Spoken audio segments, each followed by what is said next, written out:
This is about to begin. I'm hyped. Let's get to it. Both players have their active set. And there's the handshake. Paul Martin and Drew Cate start the game off. A Dedenne start against a Seismitoad start. Drew does start the game, though. One of those cards is more powerful than the other. I'll admit it. Yeah, But that's a fair assumption. We see a head ringer there for Drew. Actually, that's a very important card against a Seismitoad, not a Dedenne. it's interesting too. We saw this come up earlier where we streamed a Seismitoad mirror match where one of the Seismitoad players was playing Headringer and one of them wasn't. It didn't end up coming up in that match because Headringer you can't play it when you're under Quaking Punch lock, but it is there. It can be a threat in the early turns before players have a chance to Quaking Punch. Putting a Headringer on a Seismitoad is huge. Making Quaking Punch cost 3 energy, which translates to 2 energy attachments, is absolutely huge. We see Drew go for a Hoopa, and now the Hoopa is finding him 3 additional Pokemon. It seems like one of them is Keldeo, the other one seems to be Jirachi, and finally we might see like a Shaman. There it is. So some setup Pokemon for sure, but these are not Pokemon that help you attack, besides the active Seismitoad, of course. Yeah, it looks like Drew's pretty focused on just attacking with Seismitoad, realizes that Giratina might be a little bit too slow, so he's just getting out a bunch of Pokemon that can draw him cards and make his hand a bit better. Remember, he wants to play as many items as he can this turn, because he's not guaranteed to be able to play them again for the rest of the game. Obviously, the Dedenne start is not ideal for Paul, but I'm sure he's got plenty of ways to get that Pokemon out of his active position. And it looks like Drew is drawing a Getsis off of the setup, which will, wow, take 4 cards from Paul's hand. It's leaving Paul with a Colress, so he does have a supporter and a Silent Lab. Man, Getsis is so strong. Getsis once again shows its raw power there, and now it leaves Paul with, geez. He does have the Colress, so he does have some options. Right now Colress would draw him 3 cards, but he's not totally dead in the water. No, man. Colress is the last supporter you want to have in this hand, besides maybe Hex Maniac. Colress drawing you 3 cards is just Hey, pitiful. some of us have been through Getsises where you're left with no cards in hand. Okay, he's got something to work with. He definitely does have something to work with. What that something is, not so much. All right, there is a Hypnotoxic Laser. Heads on the laser, puts the Seismitoad to sleep, but remember there's a Keldeo in play for Drew.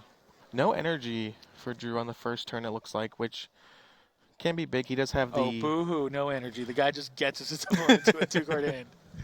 Hey, he'll draw a Shaman off of it, and he'll be right back into the game. But we see Drew does have the Double Dragon, but no energy that he can attach and start attacking with, which isn't too big of a deal because all he needs is a double colorless on that Seismitoad to do Quaking Punch. We can easily find it next turn.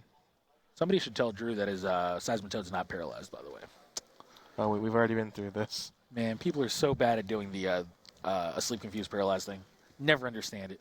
But anyway, there's an Ultra Ball. Oh, an Ultra Ball from what Paul did I tell you? does find him. Hopefully, he still has a Shaman in his deck, but it does find him any Pokemon in his deck. Ideally, he'll have a Shaman. He does find it, so he is going to be able to draw himself out of this big Getsis. But still, the damage has been done, man. He had a Colress. He already has no supporter. So he's going to basically rely on this one Shaman to draw him out of this situation. Not easy to do. He'll draw 6 fresh cards. He's certainly right back into this game, I think. Obviously not the ideal position, but all it's going to take is a way to retreat, Seismitoad DCE, and he's got the Quaking Punch lock. The problem also, by the way, is that he does not have a way to retreat. I looked through his deck list, and the only thing he has besides Super Scoop Up is going to be AZ. So he needs a Super Scoop Up heads to be able to get his Dedenne out of the active position.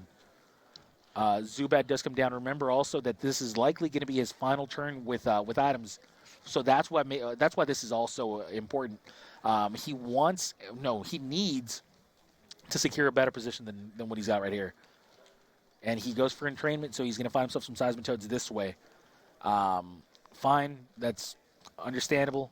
You got Getsis to a 3-card hand, but this is not ideal for him by any means. Oh, absolutely. I mean, no, you definitely want to be you want to start the Quaking Punch lock as early as possible. And he missed it, obviously. Additionally, he does have a DCE now stranded on that Dedenne, which is never good. That's one of the resources that lets you get Quaking Punch. That being said, we're We're not seeing a whole lot from Drew yet, except that head ringer, which is Wow. huge. Yeah, Drew is actually in the driver's seat here, man. Like he not only woke up from the hypnotoxic laser, which is always nice, but he also has a head ringer on the size on his opponent's seismitoad. Paul is likely not going to be able to start attacking for a while, and now he has an enhanced hammer to boot.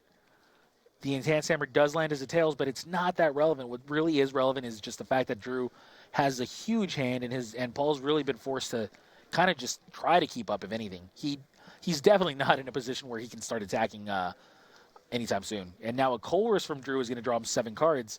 That's a much nicer Colress than Paul's was. Yeah, 7 fresh cards. Drew's really looking for. I mean, ideally, I think he just wants to have a float stone so he can rush in on that Keldeo, and then a muscle band and a double colorless to both take the knockout on that Dedenne and um, make sure that he can get the Quaking Punch lock on. Although the Dedenne is actually not poisoned. I apologize. I thought it was, which would lead to the knockout. No, it's the Seismitoad that's been poisoned, but once again, Drew just needs an energy to attack. He actually has the double color, so he's going to be able to start attacking. If he has a float stone, he'll be able to rush in and float stone his way out of it, but I don't think he does. So he's got to make up. He did draw the laser. Yeah, he's got a way to knock out the Dedenne, which is fine. The Dedenne is going to go down, but still, your Toad's actually going to be taking some poison damage. Your Toad's going to be at 90 damage already taken, just based on your on the poison alone. So Paul's hypnotoxic laser is really doing a lot of work here. That's 1 prize for Drew. Poison goes up to 60 on the Seismitoad. Shaman gets promoted on Paul's side. So a Shaman does get a double colorless energy attached to it, which means he's going to be able to Sky Return, and that looks to be the only play that he makes this turn. I believe he has to bring it back to his hand. Yeah. Just a simple mistake. Yeah, so he brings it back to his hand. Remember, he couldn't attack with Seismitoad because of Headringer, which is why we didn't see a Quaking Punch from Paul. But he'll make do with that, and now he forces Drew to have an AZ or something along those lines to bring his Seismitoad back, or he'll have to just rush in with the Keldeo, but that's not what you want to be doing here. Remember, if he doesn't do that, then the Seismitoad is going to be knocked out at the end of Paul's turn due to poison damage. Yeah, and it looks like Drew has a Professor Juniper in his hand, just making sure he can play that second Seismitoad, make sure he can discard or play all the cards he needs to before he discards his whole hand with the Juniper. And like you said, this is a pretty big Juniper here. There's the floats on the Keldeo. What do you think about the play that he made right here with not attaching the double dragon energy to the Giratina? I think that's fine. I think that you might have a situation where that's the reason he didn't do it, is because he wanted to hit the super scoop up. Yeah, I was just going to say Super Scoop Up's big. I don't think Giratina is going to be a huge heads from Drew. That heads is going to bring that Seismitoad back to his hand. That's 120 damage that gets mitigated completely. And now Drew is going to be able to activate a Keldeo, attach a Floatstone to the Keldeo, bring back that Seismitoad, bring back that Muscle Band, bring back that double colorless, and all of a sudden Zubat goes down, Quaking Punch lock, back on track, and no damage on this Seismitoad. Yep, just like that, the board was basically reset. Drew now gets to play all of his trainer cards, and unless Paul has some way to remove the head ringer, Drew's going to have another turn of being able to play items unless the head ringer can be removed or another Seismitoad can come down, which it does. So now the Quaking Punch lock has started for both players. A Shaman will draw Paul a couple of cards. They literally drew him a couple of cards. But remember that Headringer is just doing so much work on Paul's side of the board. Paul is just in a world of hurt here because he basically didn't get to attack until turn 3, basically, thanks to the Super Scoop Up mitigating the Sky Return. Absolutely. And there's a Silent Lab replacing the Verbank City Gym. Going to turn off all abilities. Oh, yeah. The Verbank's actually Paul's, so Drew can't take it. And there's 30 damage finally onto the Seismitoad, slowly but surely pecking away at this Toad. And now finally a double Dragon Energy gets attached to the Giratina. That ended up being a great play by Drew. He took a little bit of a gamble. He needed to not only draw the Super Scoop Up, but also hit heads on it. But once he did, I mean, he put himself in a prime position to win the match, or the game. Burbank City replacing that Silent Lab and a Quaking Punch. And now Quaking Punch is dealing 50 to Paul's Seismitoads, while Paul's only dealing 30 to his opponents. At this point, the Golbat is only there to even just keep him afloat, let alone bring him into the lead.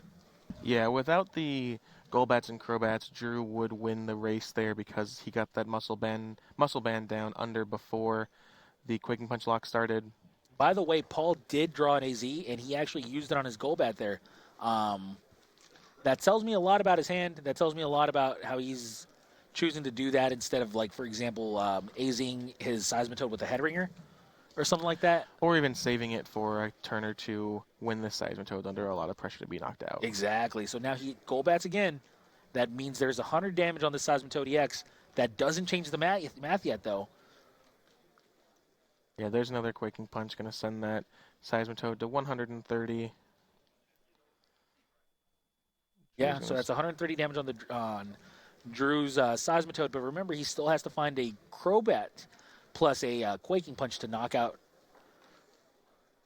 Drew's Seismitoad. And Drew looks like he doesn't have any playable cards in his hand, just full of Pokemon, and his bench is full and items. And Drew's actually looking like he's going to attack with the Giratina here. Okay, that's an interesting play here because most people would keep the Quaking Punch lock online, but since he's in danger of getting knocked out by the Crobat, or by a potential Crobat, I should say, he chose to actually take a dangerous line in Giratina taking a knockout here. Remember, though, that because Seismitoad has a Headringer on it, it seems unlikely that Paul's going to be able to keep a Quaking Punch lock going himself, but at least now he has access to items. Right, Paul is the first. He gets to start playing items first, which can be huge. Typically, you want the Quaking Punch lock to, be on for as long as possible. But Drew's being aggressive. He's going to go ahead and Chaos Wheel, take the knockout there, and then he only has 2 prizes left to Paul's 6. He just feels like he's so advantaged that won't end up mattering.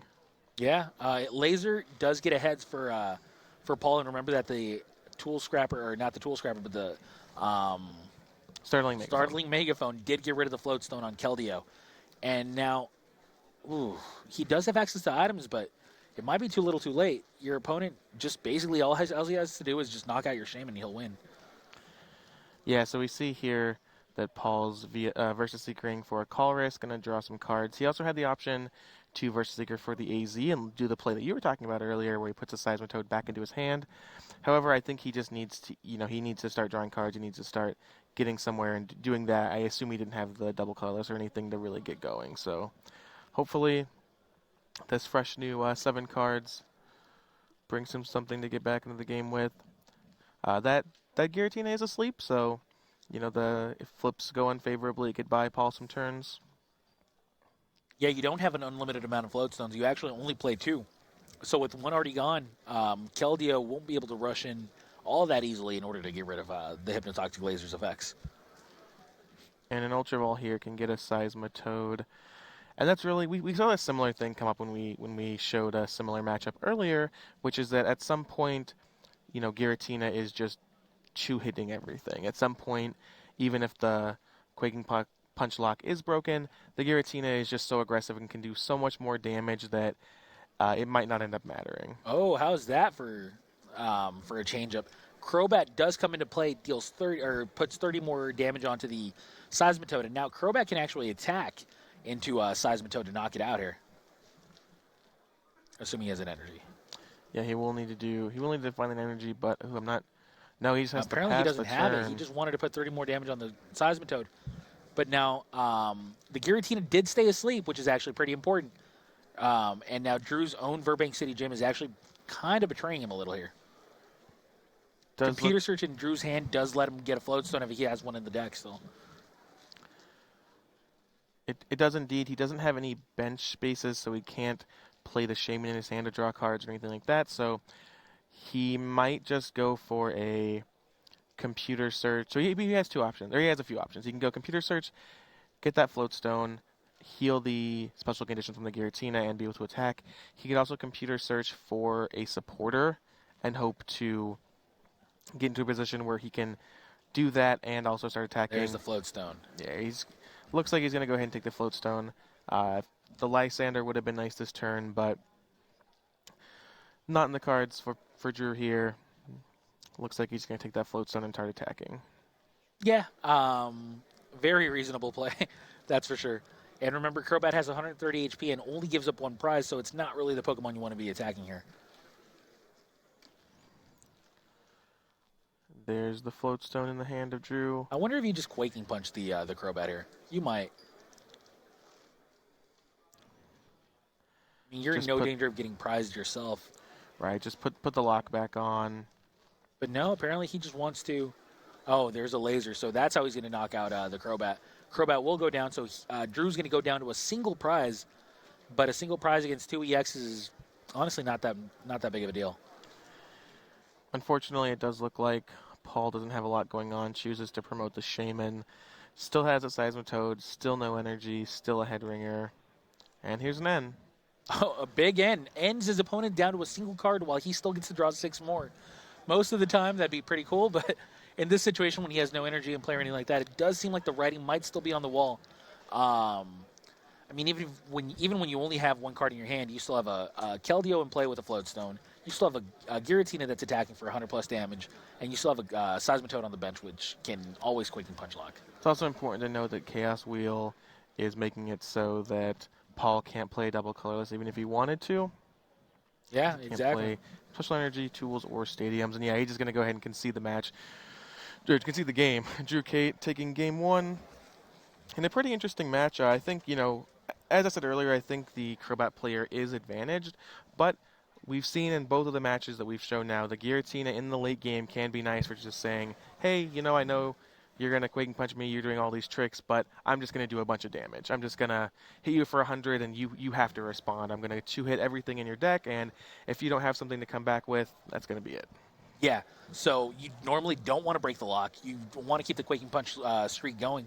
But in this specific situation, Drew actually found out that he had an opening.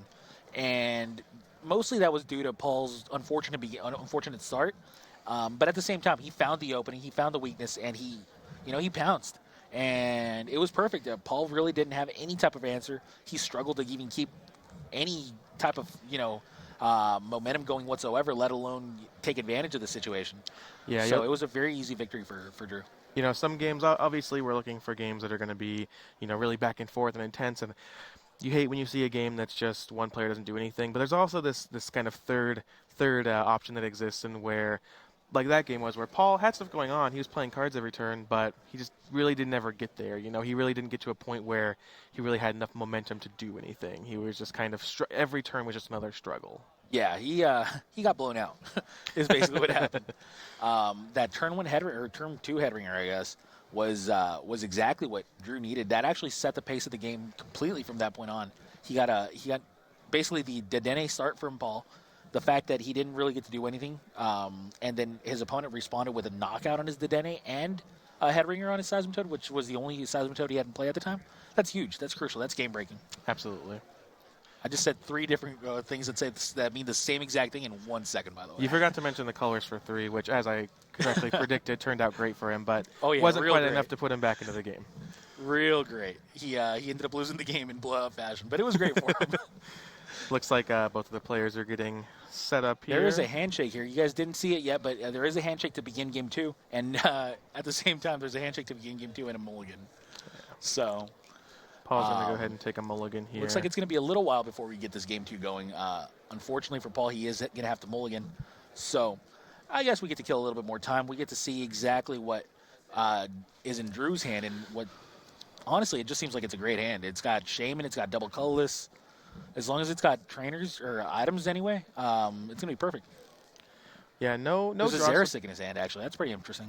Yeah, no draw supporters, but Xerosic is a really, really good card in this matchup. He does have the Shaman to draw him cards, so definitely starting off with a reasonable hand. And it looks like Paul found a basic. Yeah, so I'm assuming Paul went first here. I think you still want to go first in this matchup. It's close, but I think you do. You're not guaranteed a turn 1 Quaking Punch, so. All right, and it looks like it's Seismitoad on Seismitoad action, and now Paul does draw the first card of the game, which means he goes first. And basically, if I'm Paul, I just want to kind of avoid Headringer. So I want to play Muscle Band if at all possible. But he doesn't. He just plays it. Oh, wow. He literally just plays Water Energy and passes. Even though Xerosic does get nullified there, basically, your opponent can still Headringer you and put you in a world of hurt. Well, I think Paul also has a. I thought I saw a Shaman in his hand and a Burbank City Gym. He may have been holding the Shaman to wait for a time where he can draw more cards with it, Yeah, but that time might not happen if Quaking Punch goes online and he just he can't dump cards from his hand. So it's definitely seeing that kind of first turn is definitely what Drew wanted to see going into this game. exactly. Wow. Now Drew, on the other hand, does have pretty much everything he needs. Drew finds a Hypnotoxic Laser. He wants to play it obviously on his first turn. That way he can avoid um, getting locked out of it. And now a heads on the Hypnotoxic Laser is And big because now Paul can land a tails and that'll swing the game immediately. Hex Maniac is also huge there. Shuts out the possibility for Shaman. Paul doesn't have any draw supporters in his hand, and this game could be over very, very quickly if the draws don't go Paul's way. All right. Now, Paul, did he land tails? No, he landed heads on his sleep flip, which is big for him because he can at least start attacking. He does want to start getting some sort of damage going onto He just has to pass Drew, the turn. but he passes No the energy, turn. no playable cards. Can't even play the Shaman because of the Hex Maniac last turn. Now, Not a Drew great takes the place opportunity to to play a double Dragon Energy onto Giratina. Remember, his Seismitoad's in no danger of getting knocked out, so you might as well start attacking, start powering up some other attackers, and that's exactly what Drew's doing. And now, even if Paul does draw out of this, which he only has like a one-turn window to do so. And this turn, yep, that's it. Oh, This is man. unless I'm missing something, that's the last possible turn that Paul has because Drew does have that Double Dragon? double dragon in his Does he have a hand. float stone too, or a switch or something? Nope, he does have the Ultra Ball. So actually he can have Now, he actually plays Silent Lab, which actually takes his opportunities to draw out of this away a little bit here. He does stop his opponent from being able to rush in with a float stone to win the game. But still, I mean, you're just not in good shape if you're Paul. Like, this is just kind of choosing the lesser of two evils here. A double dragon does go down onto the Giratina, which means the Giratina can start attacking as soon as it can get to the active position. But he only Quaking Punches, which means Paul does have an extra turn to draw out of this. Does Paul draw out of it? He does. I think. he drew a Sycamore. Okay. Obviously dumping a lot of resources, my but goodness. most of that stuff he cannot play anyway. A Sycamore does discard like 7 cards in order for him to draw another 7. But these are 7 cards that just weren't helping him. Paul is just getting the raw end of luck here. Does draw Zubat, but he wants additional Pokemon. He wants, man, like you're attaching an energy to a Pokemon that's about to get knocked out. That's the worst feeling. Yeah, I mean, he has to get the Quaking Punch. He has to try and do something here, but certainly not in a favorable position. Certainly not where he wants to be. Drew will start his turn. The thing is Drew doesn't really have much going on either. He hasn't. I don't think he's played a draw supporter this turn. He hasn't, or this game. He hasn't played many cards. He just has Pokemon and Energy, which has been enough versus Paul's terrible draw, but would lose him a lot of games. In a lot of situations, that would not have been enough, and Drew would probably be scooping his cards up. But in this situation where Paul's hand was even worse than his, Paul again goes with a big Juniper. 7 more cards go down the drain. Sycamore, anyway. Now, he draws 7 more cards, but that's 14 cards that he's had to discard without being able to play. And he only has a Zubat in play. He needs to get additional Pokemon. Is Paul's shaking his head, man. Yeah, I'm not sure if he has another Pokemon in play. Oh, he does have the Mewtwo. Okay, so he's still in it. He's still in it. But I think all his other cards are unplayable. They're all items, can't be played through Quaking Punch. All right, and he just plays a head ringer onto the Seismitoad. And Zubat's going to get knocked out here more than likely. Well, Drew does need to find A Muscle Band. something to increase the damage, yeah. Or a laser. So laser or Muscle Band. But still, I mean, it's more than likely going to happen. Well, I guess maybe not. He does have a Juniper. He did draw that at some point. It'll be the first draw supporter he'll have played this game, assuming he chooses to play it here. He can also Ultra Ball for a Shaman now that Silent Lab is not in play. And there's a Juniper. Yeah, he chose not to Ultra Ball for the Shaman. He just goes for a Juniper for 7. Remember, he just wants some sort of a way to... There's a Muscle Band on the final possible card. Muscle Band on the final possible card will be enough, will give him enough damage with a Quaking Punch to knock out a Zubat. And once again, just put so much pressure on Paul. Paul's only Pokemon is going to be a head-ringered Seismitoad. And I think Paul just drew his 7th unplayable card. Oh, it looks like he has a double colorless. All right, all right. Something he can do, but Again, the head ringer, man. The head ringer is just not letting him do anything, and now a crushing hammer. Add insult to injury. No, no insult. Yeah, but there's he's another gonna run crushing it hammer. back. No insult again.